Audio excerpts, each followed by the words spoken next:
जरा सोचिए, अगर आपसे कोई कहे कि आप आधे से ज्यादा बार गलत होकर भी एक बहुत बड़ी दौलत बना सकते हैं। सुनने में ये बात बिल्कुल उल्टी लगती है ना? बिल्कुल। ब्रैड पिट ने एक बार कहा था, कुछ प्रोजेक्ट चलते हैं, कुछ नहीं। किसी पर ज्यादा सोचने की जरूरत नहीं है, बस अगले पर लग जाओ। और आज हम जिन स्रोतों पर गहराई से बात करने वाले हैं, वो सब इसी एक शक्तिशाली विचार के आसपास घूमते हैं, जिसे लॉन्ग टेल्स कहते हैं। Long tales? हाँ, मतलब वो इक्का दुक्का बड़ी घटनाएं जो सारे नतीजों पर भारी पड़ जाती हैं। बिल्कुल। और लॉन्ग टेल्स को अगर आसान भाषा में समझें तो ये किसी भी डेटा में वो असाधारण, कभी कभार होने वाली घटनाएं हैं जिनका असर बहुत बड़ा होता है। जैसे किसी ग्राफ की वो लंबी सी पूंछ। सही कहा। वो पूंछ जो बाकी सभी छोटे छोटे पॉइंट से बहुत आगे निकल जाती है। तो आज हमारी कोशिश यही समझने की है कि ये सिद्धांत सिर्फ निवेश में ही नहीं, बल्कि कला, व्यापार और यहाँ तक कि हमारी जिंदगी में भी कैसे काम करता है। मतलब ये कि ज्यादातर चीजों का फेल होना नॉर्मल है। नॉर्मली नहीं, शायद जरूरी भी है। सफलता असल में कुछ गिने चुने बड़े मौकों पर ही निर्भर करती है। ये तो काफी दिलचस्प है। चलिए इसे समझने के लिए कला की दुनिया से शुरू करते हैं। हमारे स्रोतों में एक बहुत ही कमाल की कहानी है हैंसबर्ग बोन की। अच्छा। वो 1936 में नाजी जर्मनी से भागकर अमेरिका पहुंचे थे। और शुरू में मतलब उनकी जिंदगी में ऐसा कुछ खास टैलेंट नहीं दिखा था। लेकिन बाद में वो इतिहास के सबसे कामयाब आर्ट डीलरों में से एक बने। उनकी कलेक्शन $1 अरब से भी ज्यादा की थी। हाँ, और उनकी सफलता का राज वो उनकी कला की पारखी नजर में उतना नहीं था जितना उनके तरीके में था। तरीके में? कैसा तरीका? उन्होंने एक तरह से आर्ट की दुनिया का इंडेक्स फंड बना दिया। आर्ट का इंडेक्स फंड मतलब उन्होंने ये पता लगाने की कोशिश नहीं की कि भाई अगला पिकासो कौन बनेगा। इसके बजाय उन्होंने उभरते हुए कलाकारों की हजारों कलाकृतियां थोक के भाव में खरीद लीं। हजारों? मतलब उन्होंने बस हर चीज पर दांव लगा दिया। बिल्कुल। और शायद उन हजारों पेंटिंग्स में से 99% की आज कोई खास कीमत नहीं है। वो शायद उनके गोदाम में कहीं धूल खा रही होंगी। लेकिन वो जो 1% थी, हाँ, वो जो 1% थी, वो पिकासो, ब्राक, क्ली और मार्टिस जैसे कलाकारों की निकली। और बस उन्हीं मुट्ठी भर पेंटिंग्स ने उन्हें बेहिसाब दौलत और शोहरत दी। वाह! ये टेल इवेंट का एकदम सटीक उदाहरण है। उनकी 99% खरीद गलत साबित हुई, लेकिन 1% की जीत इतनी बड़ी थी कि बाकी सारी हारें बेमानी हो गई। ये तो काफी हद तक वॉल्ट डिज्नी की कहानी जैसा लगता है। बिल्कुल। हम सब उन्हें एक जीनियस के तौर पर जानते हैं ना। हाँ, लेकिन ये भूल जाते हैं कि उनका पहला स्टूडियो दिवालिया हो गया था। सही बात है। उन्होंने 400 से ज्यादा कार्टून बनाए और उनमें से ज्यादातर ने या तो पैसे डुबोए थे या मुश्किल से अपनी लागत निकाली थी। तो लोग उन्हें एक अटूट सफलता की कहानी क्यों मानते हैं? क्योंकि लोग सिर्फ वो टील इवेंट देखते हैं, वो एक घटना जिसने सब कुछ बदल दिया। Snow white and the seven dwarfs. सिर्फ एक फिल्म, सिर्फ एक फिल्म, महज 83 मिनट की एक फिल्म। उस एक फिल्म का असर इतना बड़ा था। बहुत बड़ा। 1938 में रिलीज होने के पहले 6 महीनों में ही उसने $80 लाख कमाए थे। आज के हिसाब से सैकड़ों करोड़ होंगे। अच्छा। उस एक फिल्म से मिले पैसे ने कंपनी के सारे कर्ज चुका दिए, बर्बैंक में एक नया स्टूडियो बनाने के लिए पैसा दिया और वॉल्ट डिज्नी को एक संघर्ष करने वाले एनिमेटर से एक ग्लोबल सेलिब्रिटी बना दिया। मतलब उनके सैकड़ों घंटे के काम के मुकाबले वो 83 मिनट ही सबसे ज्यादा मायने रखते थे। बिल्कुल। वाह! कला और सिनेमा के ये उदाहरण तो कमाल के हैं, लेकिन मुझे लगता है कि ये सिद्धांत सबसे ज्यादा खुलकर निवेश की दुनिया में दिखता होगा। हाँ, जहां हर चीज नंबरों में होती है। और वहां ये शायद और भी ज्यादा चौंकाने वाला है। बिल्कुल। वेंचर कैपिटल यानी वीसी को ही ले लीजिए, जहां लोग नए नए स्टार्टअप्स में पैसा लगाते हैं। हमारे स्रोत में कोरिलेशन वेंचर्स का एक जबरदस्त अध्ययन है। उन्होंने 2004 से 2014 के बीच 21,000 से ज्यादा वीसी निवेशों का विश्लेषण किया। 21,000 निवेश? तो क्या नतीजा निकला? नतीजा हैरान करने वाला था। उन 21,000 स्टार्टअप्स में से 65%। 65%? हाँ, 65%, मतलब लगभग 2/3 पूरी तरह से डूब गए। उनमें लगा पैसा जीरो हो गया। 2/3? ये तो बहुत ही ज्यादा है। तो फिर कोई वेंचर कैपिटल में पैसा लगाता ही क्यों है? वो इसलिए लगाते हैं क्योंकि उन्हें उस टेल की ताकत का पता है। अच्छा। उसी स्टडी में पाया गया कि सिर्फ 0.5% कंपनियां, यानी 21,000 में से सिर्फ 100 कंपनियां ऐसी थीं जिन्होंने 50 गुना या उससे ज्यादा का रिटर्न दिया। सिर्फ 100 कंपनियां? और पूरी इंडस्ट्री का लगभग सारा मुनाफा उन्हीं मुट्ठी भर कंपनियों से आया। एक उबर या एक एयरबीएनबी जैसी सफलता हजारों असफलताओं के नुकसान की भरपाई कर देती है। ठीक है, ये तो स्टार्टअप्स की मतलब बहुत जोखिम भरी दुनिया की बात हुई। लेकिन ज्यादातर लोग तो बड़े स्थापित कंपनियों के शेयर्स में निवेश करते हैं। क्या ये नियम वहां भी लागू होता है? यहीं पर तो कहानी और दिलचस्प हो जाती है। कैसे? सबको लगता है कि बड़ी कंपनियां ज्यादा सुरक्षित होती हैं, लेकिन आंकड़े कुछ और ही कहते हैं। जेपी मॉर्गन ने रसल 3000 इंडेक्स का विश्लेषण किया, जो 1980 से अमेरिका की बड़ी कंपनियों का एक समूह है। और नतीजे वीसी की दुनिया से कुछ खास अलग नहीं थे। क्या मतलब? वहां भी कंपनियां ऐसे ही डूबती हैं। बिल्कुल। उस इंडेक्स की 40% कंपनियों की कीमत अपने चरम से 70% से ज्यादा गिरी और वो फिर कभी उबर नहीं पाई। 40%? जी, इन्हें विनाशकारी नुकसान कहा गया। मतलब 10 में से 4 बड़ी कंपनियां एक तरह से निवेशक के लिए असफल रहीं। ये तो अविश्वसनीय है। कोई उदाहरण है इसका? कैरोल्को नाम का एक फिल्म स्टूडियो था।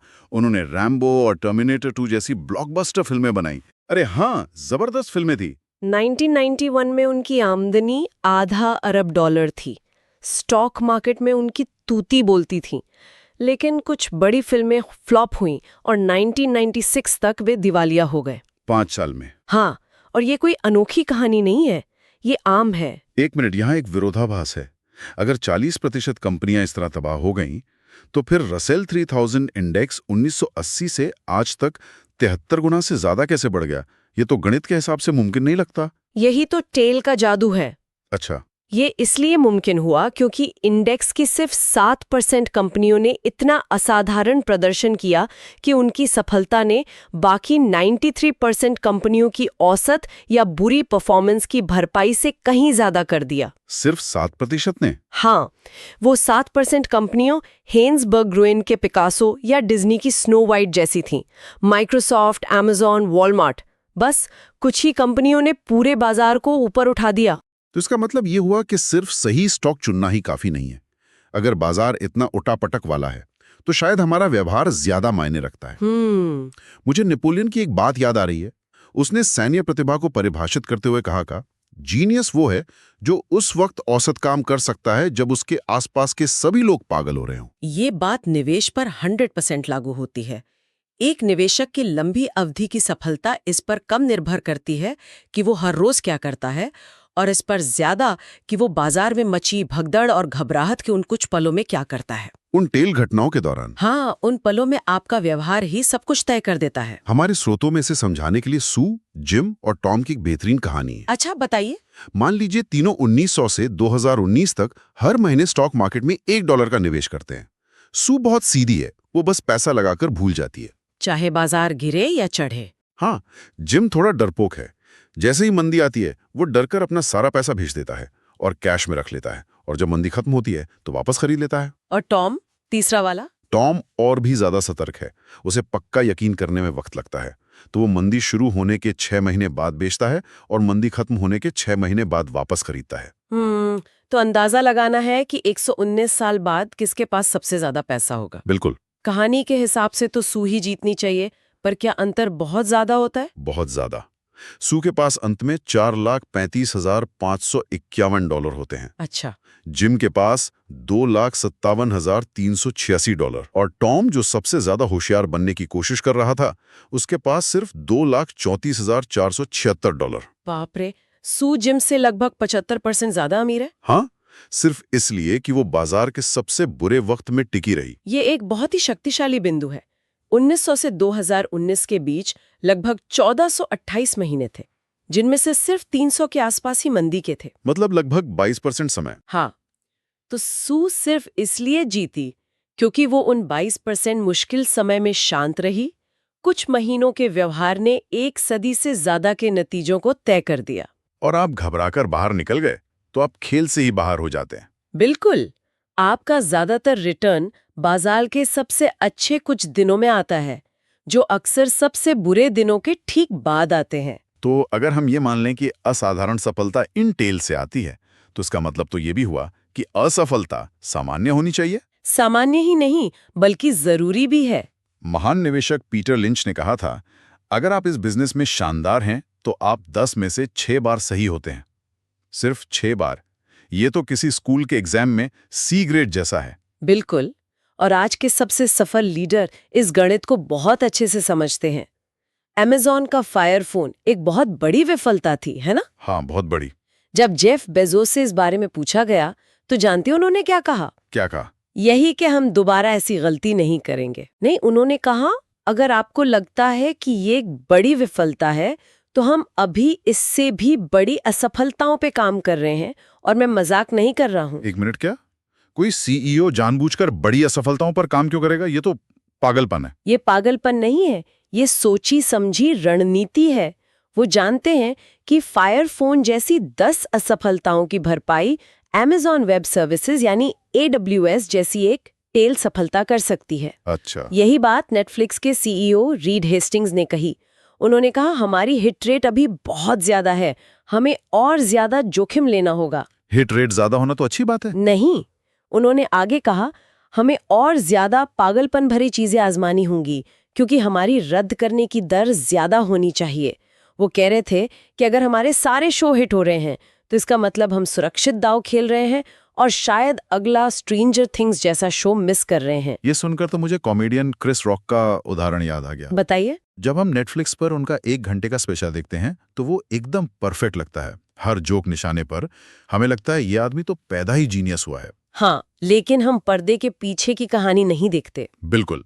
उस 1 घंटे के स्पेशल को तैयार करने से पहले क्रिस रॉक 40 से 50 बार छोटे छोटे क्लबों में जाकर उन्हीं चुटकुलों को टेस्ट करते हैं। 40-50 बार? हाँ, और वहां वो नोट से पढ़ते हैं। कई बार जोक्स पर कोई नहीं हंसता और वो बुरी तरह असफल होते हैं।